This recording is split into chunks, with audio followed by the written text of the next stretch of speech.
वैसे तो हम मुख्तलिफ़ किस्म के कबाब रूटीन में तैयार करते रहते हैं और मज़े लेते रहते हैं, लेकिन कुछ कबाब ऐसे होते हैं जो सिर्फ बकरीद के मौसम पे ही ज़्यादातर बनाए जाते हैं या फिर दावतों की शान होते हैं। ऐसे ही एक कबाब की रेसिपी आज मैं आपके साथ शेयर करने लगी हूँ। आज हम बनाने जा रहे हैं बहुत ही मज़ेदार और जूसी गोला कबाब। बिस्मिल्लाहिर्रहमानिर्रहीम, अस्सलाम वालेकुम and welcome back to my YouTube channel. मैं हूं सिद्रा और आज हम बनाएंगे गोला कबाब। तो अगर आपसे भी कबाब जूसी नहीं बनते, सख्त रह जाते हैं या टूट जाते हैं, तो आज आप मेरी रेसिपी को फॉलो करके बहुत ही मज़ेदार और परफेक्ट गोला कबाब बना के तैयार कर सकते हैं। तो चलें रेसिपी शुरू करते हैं। 1 किलो ले लिया है मैंने बीफ का कीमा। इसके अंदर शामिल किया है 1 चम्मच अदरक लहसुन का पेस्ट, साथ ही जाएगा 1 चम्मच के करीब कचरी पाउडर। 1 चम्मच भर के ऐड करेंगे लाल मिर्च का पाउडर, दड़ा मिर्च आधा चम्मच, 1 चम्मच हल्दी, साथ ही जाएगा 1 चम्मच गरम मसाला पाउडर। अब इसके अंदर शामिल किया है आधा चम्मच धनिया पाउडर और ज़ीरा शामिल किया है आधा चम्मच। नमक हस्बे ज़रूरत या फिर 1 टेबल स्पून शामिल कर दें। फ्रेश हरा धनिया अच्छे से वॉश करके शामिल कर दें, आधा मुट्ठी। अब इसमें जाएगा 1 कप के करीब ब्राउन तला हुआ प्याज और 4 से 5 जो मोटी कढ़ाई वाली मिर्चें होती हैं उसे 4 टुकड़ा करके शामिल कर दें। बाइंडिंग के लिए 1 अदद अंडा इसके अंदर शामिल करें और अब इन सभी चीज़ों को हमने बहुत अच्छे तरीके से मिक्स करना है कि मैरिनेशन इतनी ज़बरदस्त होनी चाहिए कि आपके जो कबाब हैं वो अंदर तक मसालेदार और चटखारेदार बन के रेडी हों।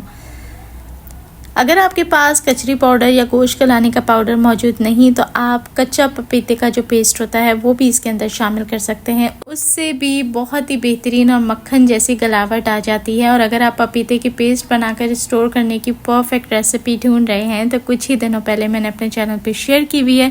बकरीद के हवाले से बहुत सारी चीज़ों को छोटी छोटी टिप्स के साथ किस तरीके से स्टोर किया जा सकता है, एक कंप्लीट वीडियो मौजूद है, जाके उसे ज़रूर देख लीजिए।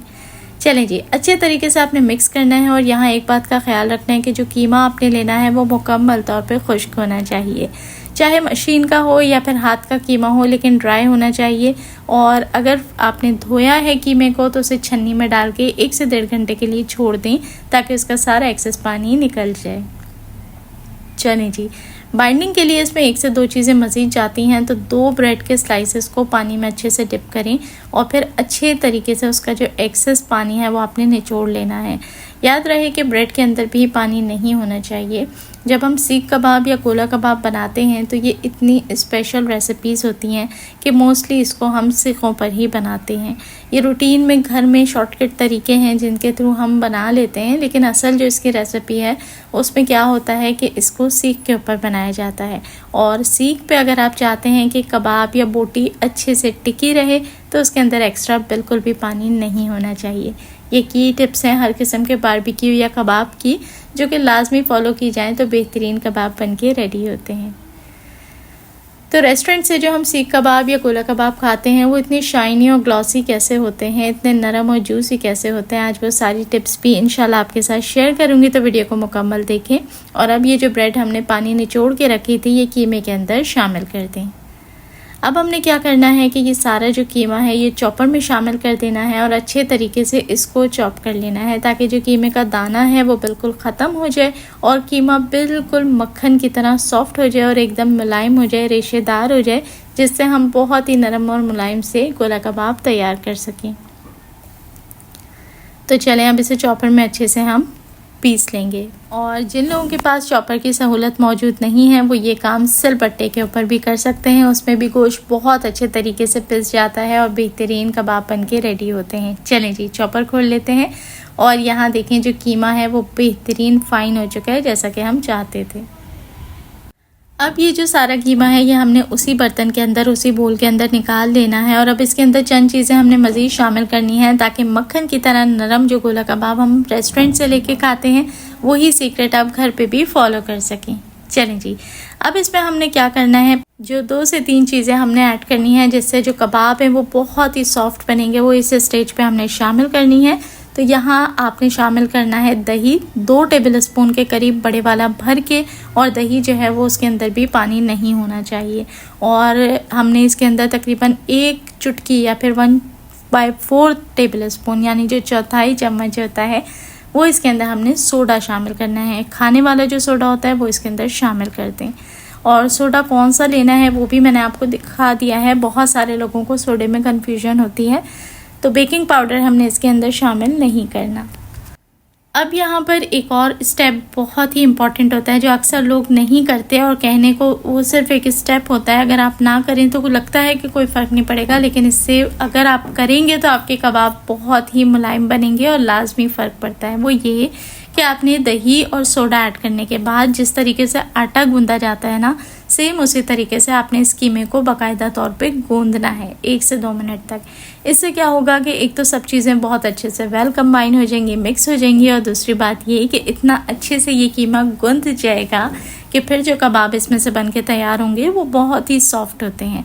यानी कि आप किसी भी हिस्से का कीमा लेंगे, कुछ भी लेंगे ना, आपके कबाब बेहतरीन बन के तैयार होंगे।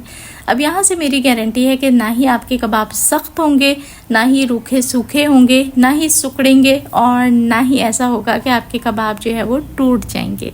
तो कीमे को आप देख लें कितने अच्छे से सेट हो चुका है।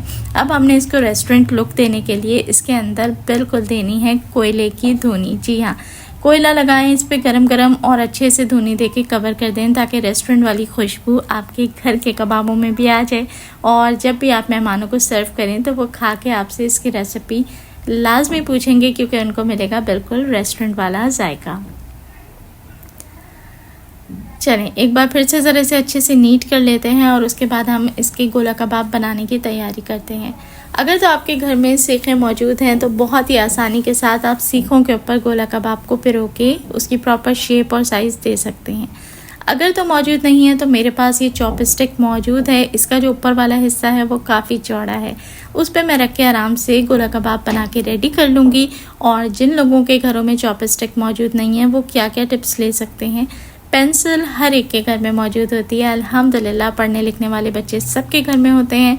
पेंसिल की मदद से भी आप गोला कबाब बना के रेडी कर सकते हैं। इसके अलावा स्ट्रॉ की हेल्प से भी आप बना के रेडी कर सकते हैं। एक कोफ्ते के साइज़ जितना कीमा आपने लेना है, हाथों में उसे गोल कर लें, और फिर सेंटर से इस तरीके से आपने उसमें जो भी स्टिक या स्ट्रॉ आप यूज़ करें वो पिरो देनी है। हल्का सा हाथों से दबा के कॉम्पैक्ट कर लें ताकि जो बीच का सुराख है वो अच्छे तरीके से फॉर्म हो जाए और साइडों से कबाब बहुत अच्छे से नीट हो जाए। आखिर में आपने वो स्टिक निकाल लेनी है, और ये देखें प्रॉपर सुराख इसमें बना है जैसा कि गोला कबाब में होता है, और ज़बरदस्त किस्म के चटपटे चटखारेदार गोला कबाब बन के रेडी हैं। चलें जी, सारे इसी तरीके से तैयार कर लेंगे। तो मैंने आधे कीमे के गोला कबाब रेडी किए हैं, और इसी स्टेज पे आप जिप लॉक बैग के अंदर रख के इसको फ्रीज़ भी कर सकते हैं। चलें जी, अब चलते हैं इसको फ्राई करने के लिए। बहुत ज़्यादा एक्सेसिव आपको इसके अंदर जो है वो डीप फ्राइंग की ज़रूरत नहीं होती। एक मीडियम अमाउंट आपने तेल का लेना है जो कि मीडियम ही गर्म होना चाहिए, बहुत तेज़ गर्म ना हो। और उसके बाद आपने इसको थोड़ी देर फ्राई होने देना है ताकि ये एक तरफ से हल्का सा कलर ले लें। जैसे ही ये कलर ले लें तभी आपने इसकी साइड को फ्लिप करना है, दोनों तरफ से बहुत अच्छे तरीके से इसकी कुकिंग करनी है। ये गलने में बहुत ज़्यादा टाइम नहीं लेते क्योंकि ऑलरेडी इसके अंदर कचरी पाउडर या पपीता मौजूद होता है, अदरक लहसुन मौजूद होता है, और फिर आपने इसकी मैरिनेशन भी की होती है। जब आपने कोयले की धुनी दे दी उसके बाद कवर करके आपने इसको आधे से पौन घंटे के लिए फ्रिज के अंदर लाजमी रखना है, और रख के आपने इसको सेट होने के लिए ज़रूर छोड़ना है। तो इस दौरान क्या होगा कि मैरिनेशन भी अच्छी सी हो जाएगी और कबाब के अंदर टेंडराइजेशन का जो प्रोसेस है वो भी बहुत अच्छे से हो जाएगा। अब देखिए हमारे इस कबाब ना ही तो नीचे चिपके हैं, ना ही साइज़ में श्रिंक हुए हैं, और बहुत ही चटखारेदार हमारे गोला कबाब बनके माशाल्लाह से रेडी हो चुके हैं। चलें सर्व कर लेते हैं। और अब मैं आपको दूंगी वो टिप जो रेस्टोरेंट से गोला कबाब या सीख कबाब आप खाते हैं वो इतने शाइनी और ग्लॉसी कैसे होते हैं। तो आपने क्या करना है कि गरम गरम कबाबों के ऊपर ये जो मक्खन होता है ना घर के अंदर, ये ब्रश करना है। चाहे तो आप मक्खन को मेल्ट करके भी ब्रश कर सकते हैं, और चाहे तो गरम गरम कबाबों पे डायरेक्ट मक्खन लगा दीजिए, वो खुद ही गर्मी के मारे मेल्ट हो जाएगा। लेकिन उसके बाद क्या होगा कि बहुत ही जूसी सॉफ्ट आपके कबाब बन जाएंगे, और इनकी जो ऊपर की लेयर है वो एक शाइनी और ग्लॉसी सा लुक देगी जैसे कि हमें रेस्टोरेंट में कबाब मिलते हैं। तो वो जो रूखापन है, जो ड्राइनेस है कबाबों की, जो सुखड़े हुए कबाब लगते हैं वो ख़त्म हो जाएंगे, और चटखारेदार इमली की खट्टी मीठी चटनियों और सलाद रायते के साथ आप इन कबाबों को सर्व करें। इंशाल्लाह आपकी दावत को 4 चांद लग जाएंगे और आपके मेहमान बेपनाह खुश होंगे। तो मज़ेदार से हमारे जो गोला कबाब हैं वो बिल्कुल से रेडी हो चुके हैं। अब इसको तोड़ते हैं और अंदर से भी देखते हैं। तो ये देखें, बिल्कुल हाथ रखते ही ये टूट जाते हैं और मुलायम इतने होते हैं कि बस मैं क्या ही बताऊं। हल्का सा हाथों से प्रेस करते ही ये बिल्कुल कीमा बन जाते हैं। आपको ये रेसिपी कैसी लगी, प्यारा सा कमेंट करके मुझे ज़रूर बताएं। अच्छी लगी हो तो वीडियो को लाइक करके आगे दोस्तों के साथ लाजमी आपने शेयर करना है। और जो लोग चैनल पर नए हैं उनसे रिक्वेस्ट करूँगी सब्सक्राइब ज़रूर कर लें। देखने वाले सभी लोगों का बेहद शुक्रिया।